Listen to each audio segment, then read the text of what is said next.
water for 20 years for 400 people. Now, I've actually done the calculation. You take that many people, you take that many dollars, you figure out how much it is.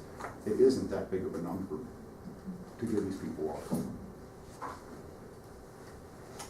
Look at the Bellows Dam. You guys probably heard about this. We have a current gorge fault coming through here. This is called the Lake Isabella Dam, and this is the what they call the auxiliary dam. And again, we have a fault coming through here. Originally, they thought that fault was inactive, but it was 2 million years old. Turns out recently they found out that it's only about 2,000 or 3,000 years old. Was the most recent movement. So, so that changes. If you're going to design something that's 2 million as opposed to 2,000 years old, 2,000 years geological wise is nothing, practically nothing. So you've got a fault going running through the auxiliary dam. If it has movement, that's going to cause movement in. You also have these underlying soils here that are pretty much saturated because of the water, and there's a soil engineering failure mechanism called liquefaction. And basically what that means is you lose sands full of water and you shake it, and basically they settle, and liquefaction means it goes to liquid and basically has no support. So it has at least a potential for here for loss of support. Right through here, if you see that little road going right through here, there's a tunnel underneath there called the Boreal conduit, and it goes to the Boreal Canal, and that goes over to a little power plant. And it was put in back when this was built originally. But it turns out that the construction methods they use that were extremely poor. Almost no compaction, and so there's a seepage problem right there. I don't mind you guys going into this. Again, engineers love this stuff. Those are three of the big issues. The other big issue is right there. That's called a spillway.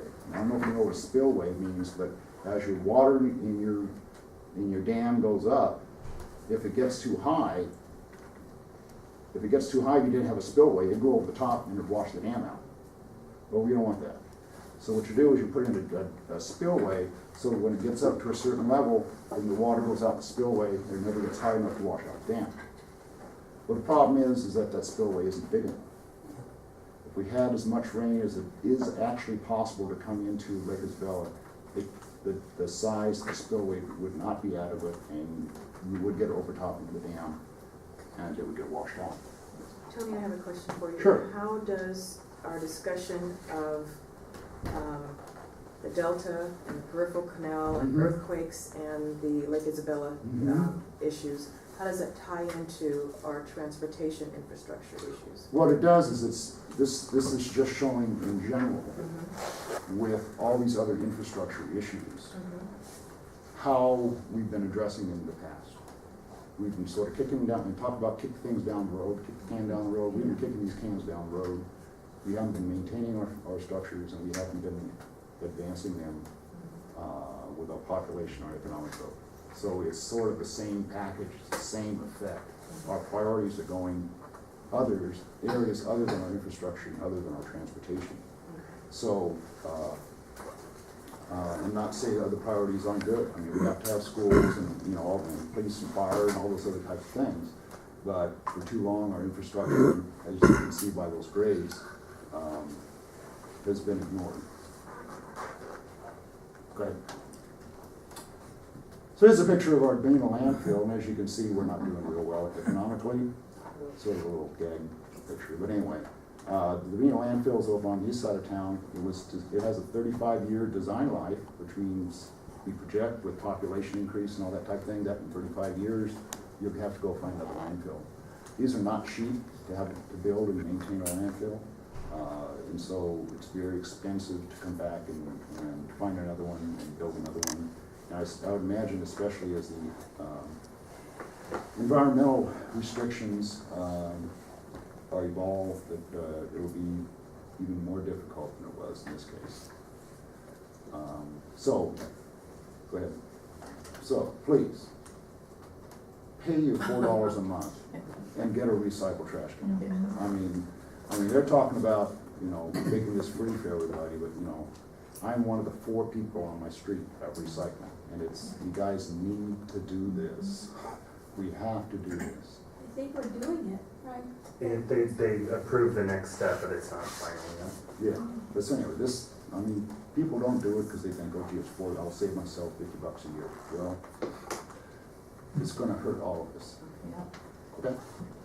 You know, residential waste is a small fraction. Actually, it is, that's true. Yeah. It's They said primarily if it goes commercial. citywide, you know what you're talking about, citywide, it'll take us from recycling 61% to 65%. Right, but anyway, That's a drop to in the me, bucket. I wanna do everything possible, yeah. Yeah, but it's not where the focus should be. You know, the focus should be on the You're right. industrial waste. You are, but I still, By the way, this is refilled with tap water. I right? appreciate that, but I do the same thing. So if we need good schools, obviously you come to this guy and he'll teach you how to have a good school. And then you go ahead, and then you have to have good bus systems, so you come to this lady. She'll teach you how to get she'll show you how to get to this. Okay. And this guy will teach you when he has all kinds of numbers, he'll tell you how to do all the engineering, how to do all the calculations. But anyway, when we talk about Kern County roads, again, we're talking about maintenance. For several years, the Kern County road system has given no funding for maintenance for our roads. And that's because it is what's the word, Gene? Discretionary? A low priority. Well, it's discretionary. I mean, so much they have to spend for something else. Oh, restricted funds. And so they only have a little bit of fluff that they actually have control over. And so when the economy goes down, you lose that.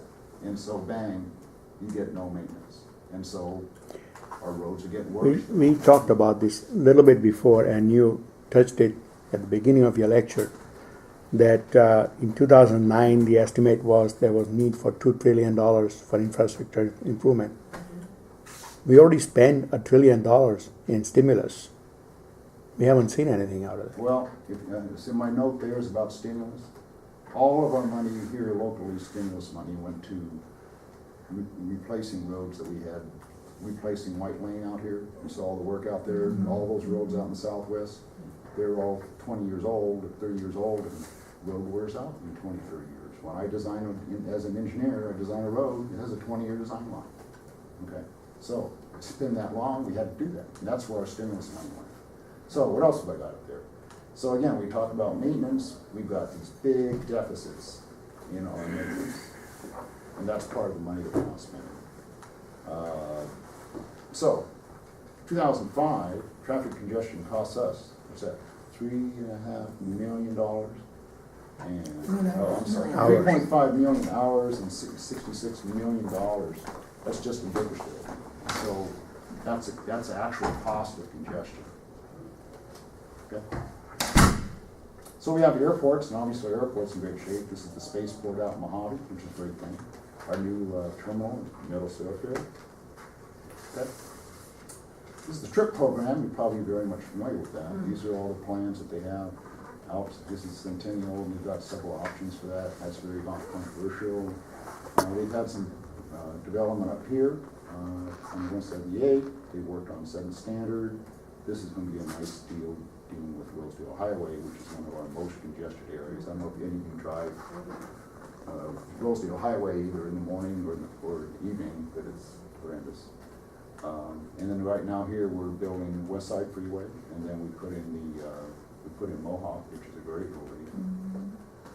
So that's what the TRIP program is. TRIP stands for Thomas Roads Improvement Projects, for program like Thomas is Bill Thomas, who was our congressman several years ago, and at the time he was the chairman of the House Ways and Means Committee, and so he was able to get a chunk of money for our freeways here in Bakersfield. So here's some of the projects. Again, this is 7th Standard Road. This is, I think that's Fairfax, and this is part of West Side Freeway. This is an interesting little newsletter that I get every day. Every day. This is yesterday's. And it talks about every one of these areas of infrastructure. There's transportation. dams. Boy, back when we were having those floods, I mean, that dam section was just pages and pages and pages. But if you go back and, I mean, you can look at this every day and you'll see infrastructure problems that are going on through the United States. And this is again, because we're not primarily because we're not maintaining. That's the big problem. We also have, there's some of these in here that are basically the IT things, and to me, that's one of the most scary things about it. Is because you have China and Russia have guys that are just dedicated to hacking into our corporations and our government websites to just either disrupt them or to steal information from us so that they don't have to do all the research and development to do something we've already figured out how to do. In other words, that's why the Russians' space shuttle looks like our space shuttle. You know, and you'll see that in other areas. They take our information, they don't have to spend all the money with our beautiful education people.